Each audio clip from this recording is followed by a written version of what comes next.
Most modern video games have always found a way to implement several endings into their games, with some games having 5 or more, but in most cases a lot of devs usually stick to 3. The first one being the good ending, which is the most ideal ending that a lot of people usually aim for on their first playthrough. It's typically the happy ending. Almost all the character lives or gets brought back to life, sometimes in an almost absurd but interesting way. Most devs choose this as their canon ending to their games, while some just add it as a fun, fake, absurd scenario. Next is a neutral ending.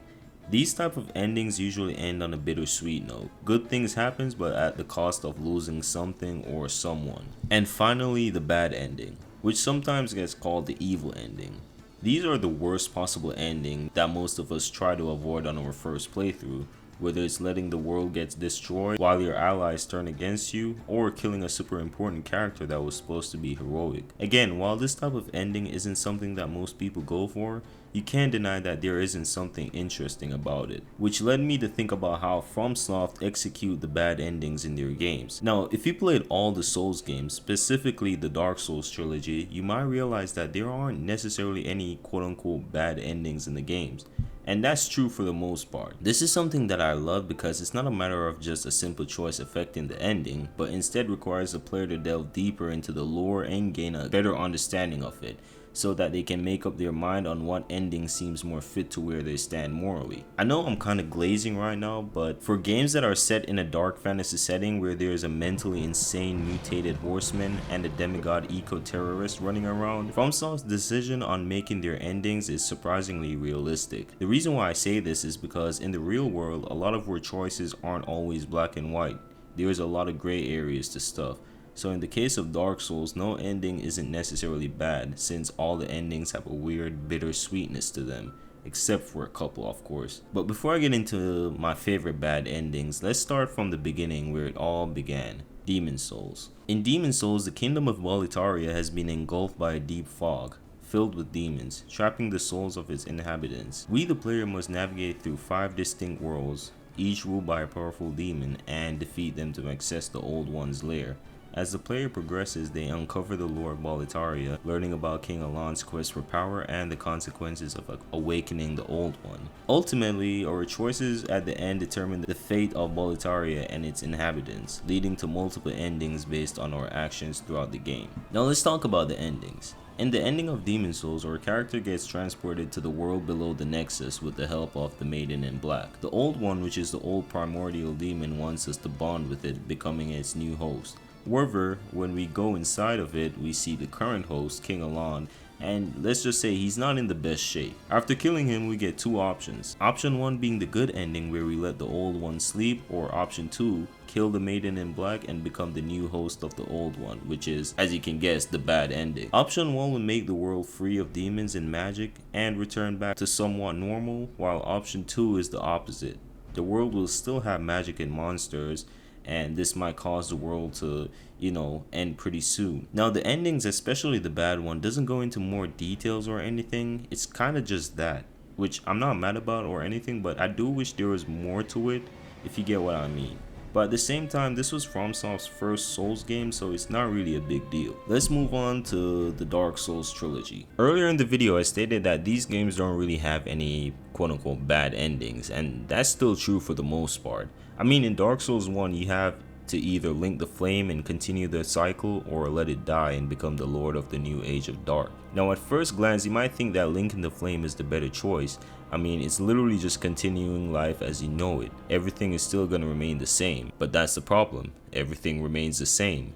The world in Dark Souls is literally dying and decaying, and you linking the flame only postpone the problems for a little longer, until another chosen undead many years in the future decides to link the flame once more, and that's even if they decide to do it. Now the other ending, which is called the Dark Lord ending or the Dark ending, is way different. In the fire ending of Dark Souls, the Serpent Frowned keeps telling us that our duty is to link the first flame and how it will be better for the world. But the issue with this is what I said before. The world is already in such a bad state that linking the flame isn't going to make the world better permanently.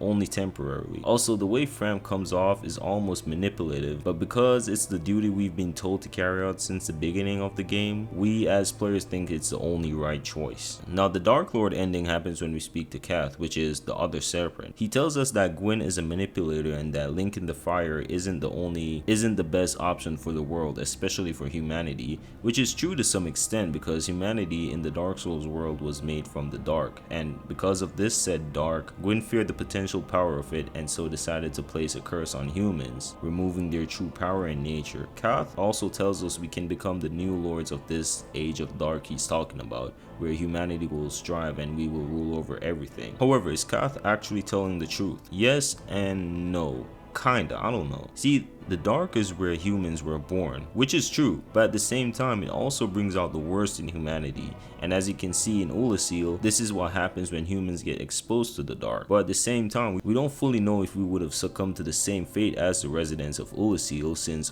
us becoming a lord would have probably made things different. And another thing to point out is that Manos had a role to play in the destruction of Ulasil, at least from what I remembered, so maybe things wouldn't turn out that badly. Now this brings me back to the point where I previously made earlier in the video where I stated that choices aren't always black and white, and as you can see here, both options have good and bad things about them, whether it's to keep life as you know it, but knowing that it's only temporary, and that in a couple thousand of years someone will have to make that decision to link the flame again, and also the fact that you are basically a pawn for the lords that rule Anor Londo. Or the other option, which is not to link the flame but instead usher in a new age of dark and becoming the lord of this new age where humanity might strive but at the cost of maybe ending up like the residents of Ulasil, who were mutated and went mad due to the dark. You see, there isn't any objectively good or bad ending in Dark Souls. Both seems to be pretty neutral, and this is where player's choice comes into play. If the player think option 1 is good, then they should go for it, or if they think that becoming a dope ass Dark Lord sounds good, then I don't know, go for that.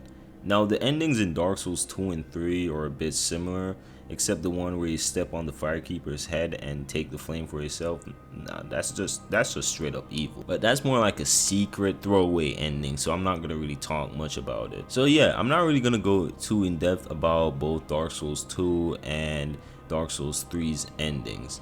But let's move on to a bad ending no one really talks about in the Souls community, and that's the submit your life ending from Bloodborne. This ending is pretty simple to obtain. Basically, after going through the whole game, learning everything about the world of the hunters, and finding out that there are literally cosmic beings of high power walking among us, we still decide to let Gehrman kill us and forget everything we have ever learned and discovered, and we wake up back in the real world. Now this is a player's choice obviously, but I would like to think that some hunters years ago decided to go with this because they couldn't handle what they have learned, and this is probably the only option for them to forget everything, preventing themselves from going mad. This ending is bad because, well, you've learned and discovered a lot of new knowledge that simply forgetting them would be a waste. That's like waking up one morning discovering that there are alien beings roaming among us all along since the very beginning of time, and you just choose to ignore and forget it.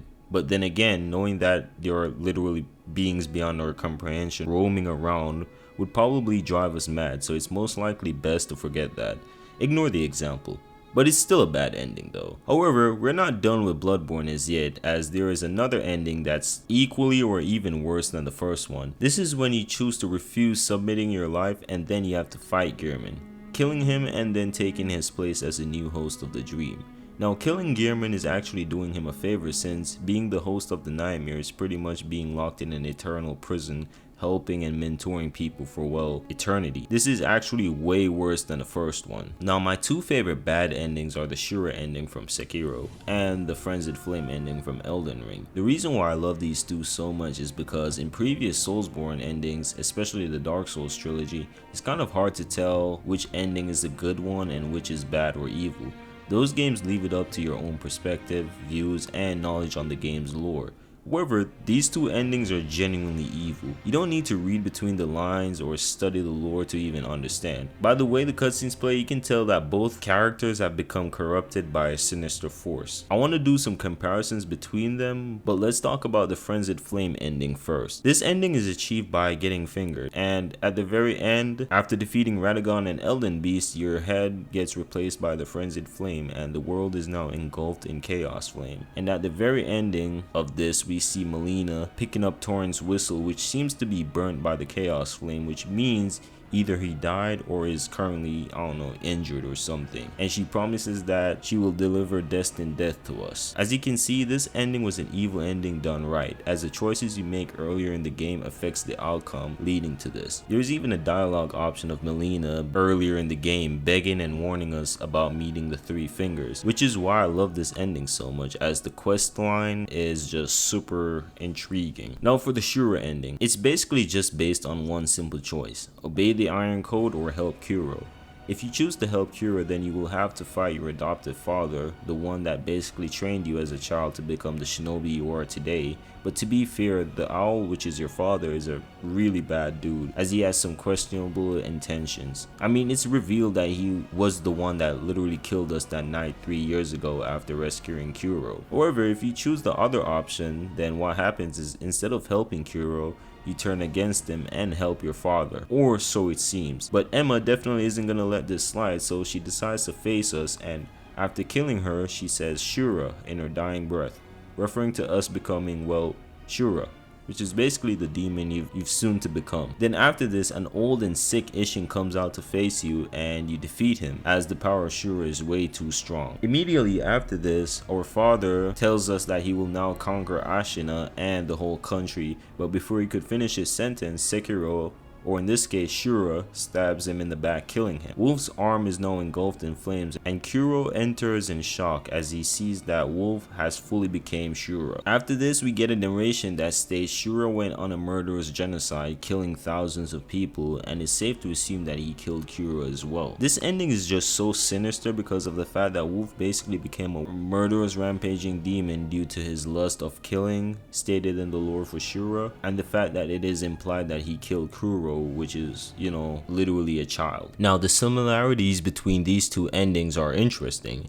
As I stated before, both characters are now corrupted by a sinister force, one being transformed by the Frenzied Flame, becoming the Lord of Chaos, and the other becoming Shura, a demon you would hear in myths and folklore or legends. Also, during the endings, both of the protagonists' allies turn against them. Another thing I found interesting is that both endings have something to do with flames, which is similar to the Dark Souls games where fire plays a big role in the narrative. So yeah, those two were my favorite bad endings in a Souls game, in any Souls game, and probably in any game as of right now. And there you have it, all the bad endings from the Souls games and how Fromsoft implements them, ranging from somewhat questionable to outright evil, whether it's from just a simple decision you make towards the end that changes the outcome of the whole game, or certain actions done by the player early on resulting in the characters changing for the worst and altering the state of the world. These endings are done pretty well if you ask me. So yeah, that's it. I hope you guys have a good one, and don't forget to check out my Patreon. You get a bunch of good benefits like early access to videos, special recommendations, and a lot more. Plus, it would help me out.